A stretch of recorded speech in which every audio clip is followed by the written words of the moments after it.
Alors bonjour Lorraine, on va parler d'Europe, une fois n'est pas coutume, de fonds européens, mais là plus particulièrement des options de coûts simplifiés, les OCS, qui sont souvent présentées à Bruxelles comme une totale révolution en matière de gestion des fonds européens.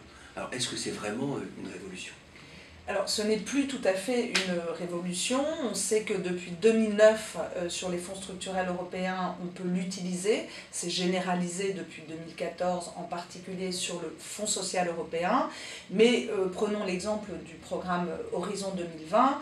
C'est totalement utilisé depuis le début 2014 et avec une grande efficacité. D'accord. Maintenant, il y a encore de la marge, puisque même si c'est appliqué sur les dépenses indirectes, il reste les dépenses directes, où on pourrait appliquer des coûts unitaires, unité par unité de production, appliquer un forfait, et même appliquer un forfait global au niveau de l'opération, de manière générale ou de manière individuelle, tel que le nouveau règlement Omnibus, publié par l'Union européenne, nous permet de faire désormais.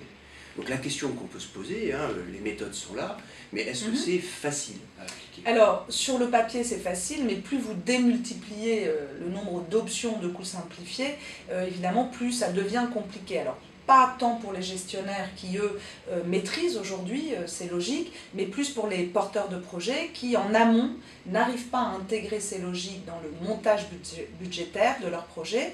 Donc, la difficulté réside majoritairement dans la démarche commune à construire entre gestionnaires et bénéficiaires. C'est bien que tu parles de démarche commune, parce que la conséquence pratique des options de coûts simplifiés, c'est plus de justificatif sur les dépenses. On ne raisonne pas sur les dépenses éligibles, mais on va raisonner sur les réalisations, les résultats au niveau de l'opération. Et là, ça suppose un accord très fort entre le bénéficiaire et le gestionnaire, au préalable, sur les conditions de paiement. Et c'est là qu'il y a un petit changement de culture à intégrer et à mettre en œuvre de manière très pratique. Alors Lorraine, la question qu'on peut se poser maintenant, c'est pourquoi venir à un séminaire organisé par Welcome Europe et ETCP? Alors ce séminaire, nous l'avons voulu collaboratif, associant des bénéficiaires et des gestionnaires, afin que cette démarche commune puisse voir le jour, en particulier pour la fin de la programmation et la préparation post-2020.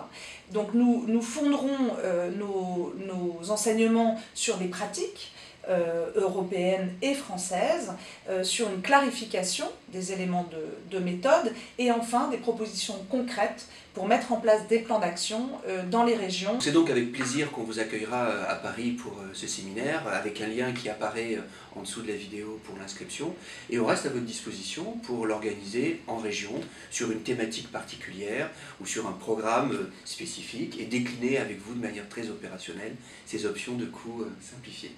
Merci Lorraine. Merci Franck. À bientôt.